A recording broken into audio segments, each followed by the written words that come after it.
உங்களுக்கு பிஸ்னஸ் பண்ணணும்னு ஆசை இருக்கு. ஆனா என்ன பிஸ்னஸ் பண்ணணும்னே தெரியலையா? அப்ப உங்களுக்கானது தான் இது.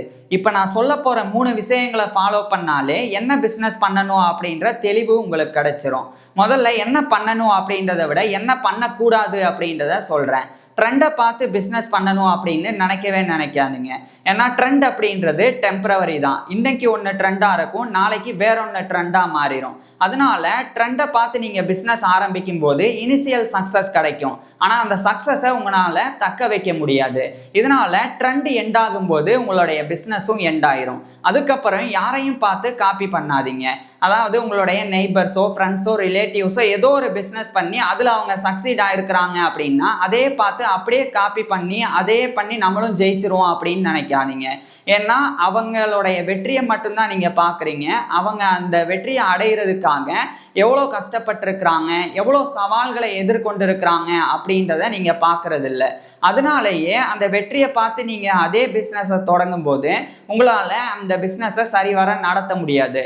அது மட்டும் இல்லாமல் அவங்க ஒரு சில ஆண்டுகள் தொடர்ச்சியாக அந்த பிஸ்னஸை செஞ்சு வந்திருப்பாங்க. அதனால அவங்களுக்கு அனுபவம் இருக்கும். ஆனால் உங்களுக்கு அனுபவம் இருக்காது.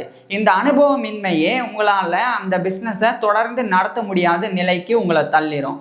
ஸோ எப்போவுமே ட்ரெண்டில் என்ன இருக்குது அப்படின்னு பார்க்கக்கூடாது. அதே சமயம் ஒருத்தவங்க இதை பண்ணுறாங்க அப்படின்னு அதையே அப்படியே காப்பி பண்ணணும் அப்படின்னு நினைக்கக்கூடாது. நீங்கள் காப்பி பண்ணும்போது இன்னொரு பிரச்சனையும் நடக்கும். என்னன்னா, இப்போ ஒருத்தர் துணி கடை வச்சு நடத்துகிறார் அப்படின்னு வச்சுக்குவோம். அதையே பார்த்து நீங்களும் காப்பி பண்ணி அதே மாதிரி துணி கடையை நடத்த ஆரம்பிக்கும் போது அந்த நபரை ஜெயிக்கிறதே உங்களுக்கு போட்டியும் போராட்டமுமாக மாறிடும். அப்போ ஒவ்வொரு நாளும் அந்த நபரை ஜெயிக்கிறதுலேயே உங்களுக்கு எண்ணம் இருக்குமே ஒழிய உங்களுடைய பிஸ்னஸில் நீங்கள் ஜெயிக்கணும் அப்படின்ற அந்த ஒரு ஃபோக்கஸ் இல்லாமலே போயிடும். இதுக்கு ஒரு நல்ல உதாரணம், ஒரு ஏரியா இருக்கு. அந்த ஏரியாவில் 100 பேர் தான் இருக்காங்க அப்படின்னு வச்சுக்குவோம். அந்த 100 பேருக்கு அவர் தான் ஒரு துணி கடை வச்சு அந்த துணியை வித்துட்டு இருக்கிறாங்க. இப்போ நீங்களும் ஒரு துணி கடை போடும்போது அதே இடத்துல அதே பிஸ்னஸ் பண்ண ஆரம்பிக்கும் போது அந்த 100 பேர் தான் உங்களுடைய கஸ்டமர்ஸும் கூட. இப்போ கடை 2 ஆயிருது, ஆனால் கஸ்டமர்ஸ் அதே 100 தான். இப்போ என்ன நடக்கும்? என்னதான் நீங்கள் போட்டி போட்டு ஒரு போராட்டம் பண்ணால் கூட, அதாவது போராட்டம் அப்படின்றது நீங்கள் எவ்வளோ கஷ்டப்பட்டு அந்த நபர் ஜெயிக்கணும் அப்படின்னு நினச்சா கூட அந்த 100 பேருமே அப்படியே உங்களுக்கு கஸ்டமராக மாற மாட்டாங்க. ஏன்னா ஏற்கனவே அவங்க அந்த நபர்கிட்ட துணி வாங்கி பழகியிருப்பாங்க. ஸோ அந்த ஒரு ட்ரஸ்ட் அந்த நபர்கிட்ட இருக்கும். அது மட்டும் இல்லாமல் இன்னொரு முக்கியமான பிரச்சனை என்னென்னா அனுபவம். எப்படி அந்த கஸ்டமர்ஸை அட்ராக்ட் பண்ணணும் அப்படின்றது அந்த நபருக்கு உங்களை விட ரொம்ப நல்லாவே தெரிஞ்சிருக்கும். ஸோ இதெல்லாமே பிரச்சனையில் போய் முடியும். அதனால தான் ட்ரெண்டை நம்பி பிஸ்னஸ் பண்ணக்கூடாது. ஒரு விஷயத்தை அப்படியே இன்னொரு நபரை பார்த்து காப்பி பண்ணக்கூடாது. சரி, இப்போ என்ன பண்ணலாம் அப்படின்றத சொல்கிறேன். முதல்ல உங்களுடைய டேலண்ட் என்ன அப்படின்றத ஐடென்டிஃபை பண்ணுங்க. அதாவது உங்களுக்குன்னு ஒரு ஸ்கில் கண்டிப்பாக இருக்கும். அந்த ஸ்கில் என்ன அப்படின்றத நீங்கள் தெரிஞ்சுக்கணும். உதாரணத்துக்கு உங்களுக்கு நல்லா சமைக்க வரலாம். அப்போ உங்களுக்கு நல்லா சமைக்க வருது அப்படின்னா உங்களுக்கு ஏற்றது சமையல் சார்ந்தது தான். அப்போ அதையே ஒரு பிஸ்னஸாக பண்ணுங்க. உதாரணத்துக்கு ஒரு ஹோட்டல் நடத்தலாம். அந்த ஹோட்டலை நடத்தும் போது உங்களுக்கு பிடிச்சது சமைக்கிறது, அது உங்களுடைய ஹாபி. அதே சமயம் அதில் உங்களுக்கு நல்ல ஸ்கில்லும் இருக்குது. அப்போ அதை உங்களால் நல்லாவும் நடத்த முடியும். போர் அடிக்காமலும் உங்களால் அந்த பிஸ்னஸை தொடர்ந்து பண்ண முடியும். ஸோ இதை பண்ணலாம். இப்போ நீங்கள் ஹோட்டல் ஆரம்பிக்கணும், சமைக்க தெரியும் அப்படின்றதுக்காகவே ஹோட்டல் ஆரம்பிச்சிடக்கூடாது. ஏன் அப்படின்றது தான் 2வது விஷயம். 2வது என்னன்னா உங்களுக்கான ஆப்பர்ச்சுனிட்டி. இப்போ உங்களுக்கு நல்லா சமைக்க வரும் அப்படின்றதுக்காக ஹோட்டல் ஆரம்பிக்கிறதுக்கு முன்னாடி உங்கள் ஏரியாவில் ஹோட்டல்ஸ் எவ்வளோ இருக்குது, அது எப்படி ரன் ஆகுது அப்படின்றத பார்க்கணும். ஒருவேளை ஹோட்டல்ஸ் இல்லை அப்படின்னா ஆரம்பிக்கலாம். ஏற்கனவே ஹோட்டல் இருக்குது அப்படின்னா நீங்கள் ஆரம்பிக்கக்கூடாது.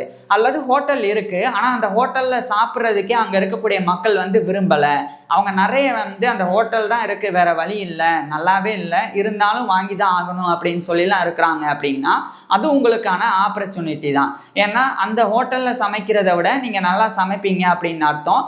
அதை வச்சு நீங்கள் ஹோட்டல் ஸ்டார்ட் பண்ணலாம். இப்போ ஒரு டவுட் இருக்கும், என்ன டேலண்ட் இருக்குது அப்படின்னே உங்களுக்கு தெரியல. அப்போ என்ன பண்ணலாம்? அதே சமயம் ஒருவேளை டேலண்ட் இருக்குது, ஆனால் அந்த டேலண்ட்டை பிஸ்னஸாக மாற்ற முடியாத நிலைமை இருக்குது. உதாரணத்துக்கு ஒரு ஒரு ஒரு கிரிக்கெட் பிளேயராக நீங்கள் இருக்கீங்க. அப்போ அதை ஒரு பிஸ்னஸாக பண்ண முடியாத நிலை இருக்குது. அப்போ என்ன பண்ணலாம்? அப்போ ஒரு விஷயம் பண்ணலாம். இதுதான் 3வது.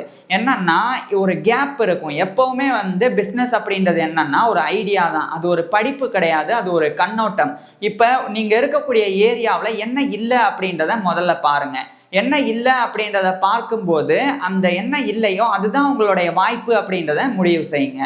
உதாரணத்துக்கு ஒரு பெரிய ஒரு ஊர் இருக்கு, அந்த ஊர்ல இருக்கக்கூடிய மக்களுக்கு மருந்து கடை இல்லை, ஃபார்மசி இல்லை அப்படின்னு வச்சுக்கோம். இப்போ அந்த மக்கள் வந்து மருந்து வாங்குறதுக்கே ஒரு 2 கிலோமீட்டர் நடக்கணும், இல்லைன்னா வண்டியில போகணும் அப்படின்னு வச்சுக்கோம். இப்போ உங்களுக்கு உண்டான வாய்ப்பு என்னன்னா அந்த 2 கிலோமீட்டர் அப்படின்ற அந்த கேப்பு தான். அப்போ அதை நீங்க வந்து பயன்படுத்தணும். அப்போ அதை பயன்படுத்தும் போது நீங்க வந்து ஃபார்மசி சார்ந்த விஷயங்களை தெரிஞ்சுக்கணும். என்ன லைசன்ஸ் வாங்கணும், அதை எப்படி வாங்கணும், என்ன மருந்து கடை வைக்கணும்னா என்னென்னலாம் ப்ரொசீஜர்ஸ் இருக்கு, அதை எப்படி ஃபாலோ பண்ணணும் அப்படின்னு கிட்டத்தட்ட 6 மாசம் கூட நீங்க வந்து டைம் எடுத்துக்கோங்க. அப்படி டைம் எடுத்துக்கிட்டு அதை பத்தி முழுசா கத்துக்கிட்டதுக்கு அப்புறமா அந்த கேப்பை நீங்க வந்து ஃபில் பண்ண பாருங்க. இது ஃபார்மசி மட்டும் கிடையாது. இப்ப நீங்க இருக்கக்கூடிய ஏரியாவில் ஹோட்டலே இல்லை, இல்லைன்னா ஃபாஸ்ட் ஃபுட் இல்லை, அதாவது சாதாரணமா சாப்பிடக்கூடிய எந்த உணவுகளும் இல்லை, அதை வாங்குறதுக்கே ரொம்ப தூரம் போகணும் அப்படின்னா அதுதான் உங்களுக்கு உண்டான ஆப்பர்ச்சுனிட்டியே. அதை நீங்க பயன்படுத்தி அதை நீங்க வந்து பண்ண ஆரம்பிக்கும் போது அது உங்களுக்கு உண்டான ஒரு சக்சஸா இருக்கும். ஆனா ஒரே ஒரு விஷயம் புரிஞ்சுக்கோங்க, நீங்க அந்த ஒரு விஷயத்த பண்ண ஆரம்பிக்கிறதுக்கு முன்னாடி அதை பத்தி முழுசா தெரிஞ்சுக்கோங்க. உதாரணத்துக்கு எதை எங்கே வாங்கணும், எங்கே இப்போ மருந்து கடை போட போகிறீங்கன்னா மருந்து எங்கே போய் வாங்கினா கம்மியான ரேட்டுக்கு நமக்கு கிடைக்கும், எந்த ரேட்டில் விற்றா நமக்கு உண்டான சரியான லாபம் இருக்கும், எப்படி லைசன்ஸ் வாங்கணும், எப்படி மக்களை வந்து அந்த இடத்துக்கு வரவழைக்கணும் அப்படின்ற ப்ராப்பரான பிளான் உங்கள் கையில் இருக்கணும். அதோட நீங்கள் வந்து பிஸ்னஸ் பண்ண ஆரம்பிக்கணும். ஸோ இந்த 3வது விஷயத்தை ஃபாலோ பண்ணி தான் இந்த காலகட்டத்தில் பெரிய பெரிய பிஸ்னஸ் வந்து பெரிய பெரிய இடத்த வந்து அடைஞ்சிருக்கிறாங்க. உதாரணத்துக்கு அமேசான்ல ஆரம்பித்து ஜொமேட்டோ வரைக்கும் இந்த மாதிரி கேப்பை தான் யூஸ் பண்ணியிருக்கிறாங்க. எப்படின்னா இப்போ வந்து வீட்டில் இருந்தபடியே பொருள் வாங்கணும், ஆனால் வாங்க முடியாது, வேற வழி இல்லை, நம்ம சோம்பேறித்தனப்படுவோம், எப்படியாவது நம்ம போய் தான் வாங்கணும், ஆனால் அது சோம்பேறித்தனம். இந்த சோம்பேறித்தனம் தான் அமேசான் போன்ற நிறுவனங்களினுடைய மூலதனமே.